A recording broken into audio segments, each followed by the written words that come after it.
I'm a planner. I always have been since birth. As a kid, I loved to read Nancy Drew mystery books.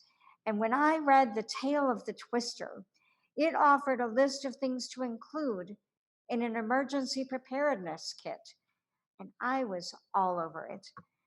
I assembled the most complete backpack of supplies I could manage at the age of 9: water, flashlight, batteries, granola bars, duct tape, even toothpaste. My brothers got a lot of mileage teasing me when I insisted on bringing the kit on a boat ride one day until the lights on the boat went out after dark. And my kit, if you recall, included a flashlight, which we were able to use to aid our way home. I have rarely felt more vindicated in my passion for preparing than in that moment. This desire to plan ahead has followed me into adulthood. And when we were heading out to be with my mother in law in her final days in a Wisconsin hospital, and we weren't sure how long we would be gone, I made a list of over 30 things to do before we left so we would be ready for an extended absence. And I got them done in a day. Part of me, when I read today's gospel about preparing for God's coming, immediately wants to get out a piece of paper and a pen, or maybe the task list on my phone, and begin making my checklist of things to do. Fellow planners, back me up on this. Isn't that what Jesus is telling us? To be prepared, to get everything ready so that we aren't taken by surprise when God shows up? In spite of the passion I have for planning ahead and preparing, I have to admit that I find Jesus' parable of the wise people who planned ahead and had a good stock of oil for their lamps, and the foolish people who didn't have enough oil a little disturbing. After all, no matter how well we prepare, we may never be fully ready for what actually happens. I don't think any of us felt prepared for a pandemic. I certainly didn't, and still don't, although it's not from lack of trying. This story of the unprepared, foolish people who miss their opportunity to be with the bridegroom definitely triggers anxiety. And assuming that Jesus is the bridegroom, it leaves us with a rather unforgiving image of our God. If you have enough oil, it seems to say, you're in. If not, you're out. The poor, foolish bridesmaids live out the worst nightmare for a planner like me. Having failed to plan well enough, they miss their chance and they're left in the cold. And although the wise bridesmaids don't overtly judge the foolish ones who don't have oil, their decision not to share their oil is rather harsh. At least Matthew leaves out the often mentioned wailing and gnashing of teeth that is the punishment for those who are turned away from the banquet. As we look more closely, though, some interesting details are revealed that may help us to understand this parable perhaps a little better. For one thing, Jesus tells us that it wasn't just the foolish bridesmaids who fell asleep. They all did. None of them were awake and waiting for the bridegroom when he approached. The bridesmaids, the foolish ones, weren't any better off in that regard. And then there is the oil.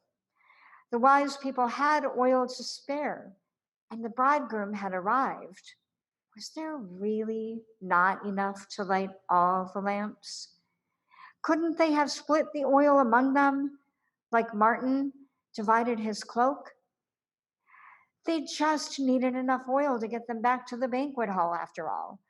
It seems a little selfish not to share, when the light would benefit them all in the end.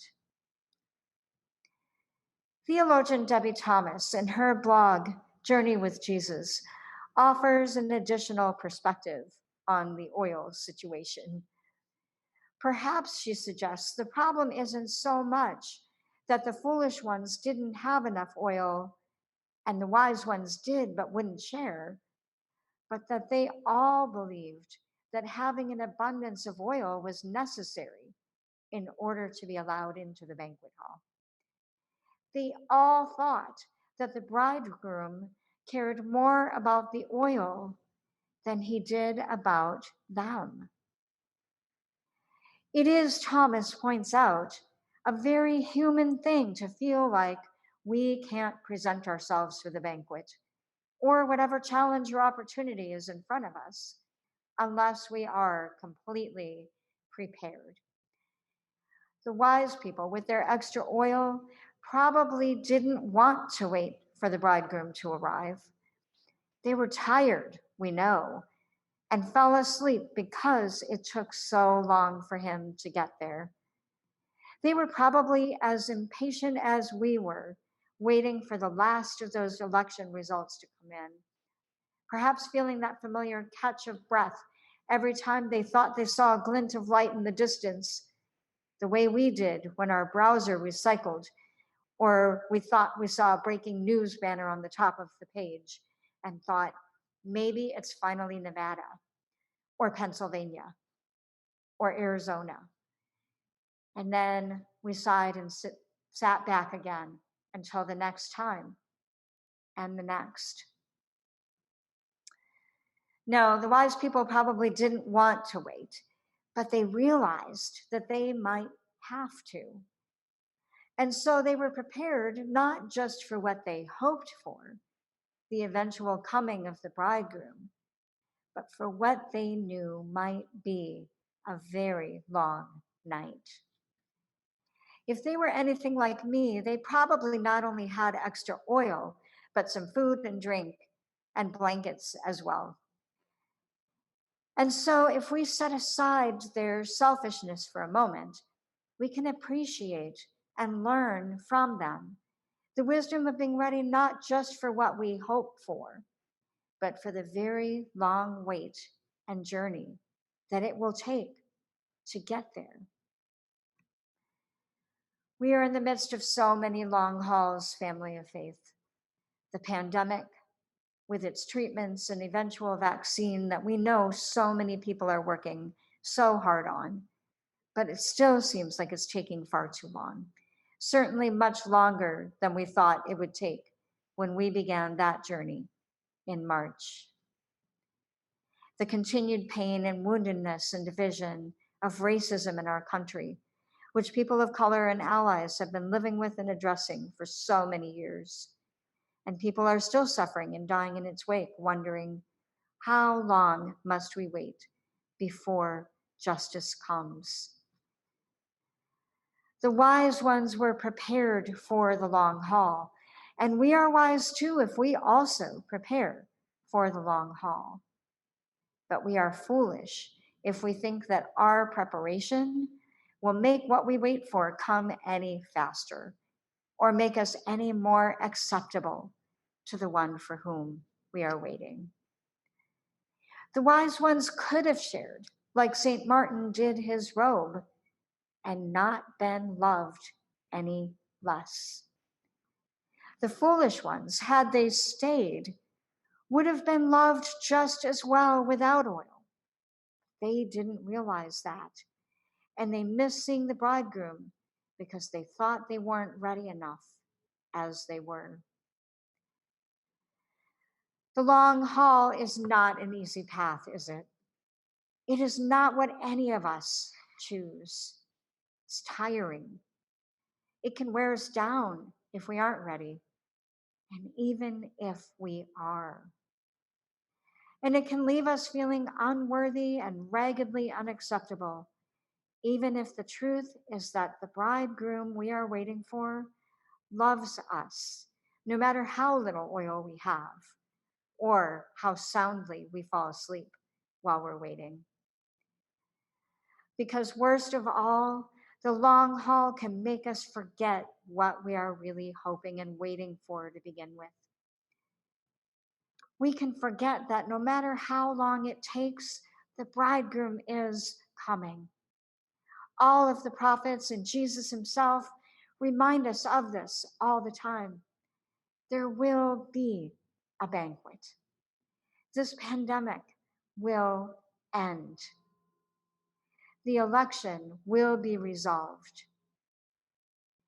There will come a time when racism, homophobia, and transphobia, poverty, and injustices of all kinds will be overcome by the love of God.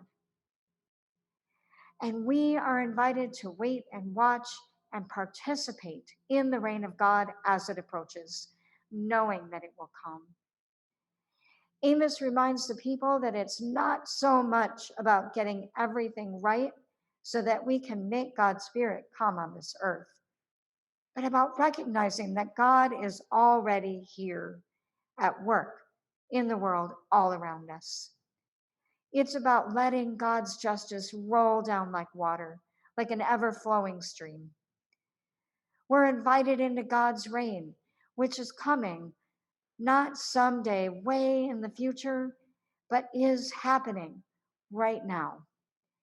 And no matter how prepared or unprepared or raggedy or tired we are all invited and known and loved. Thanks be to God.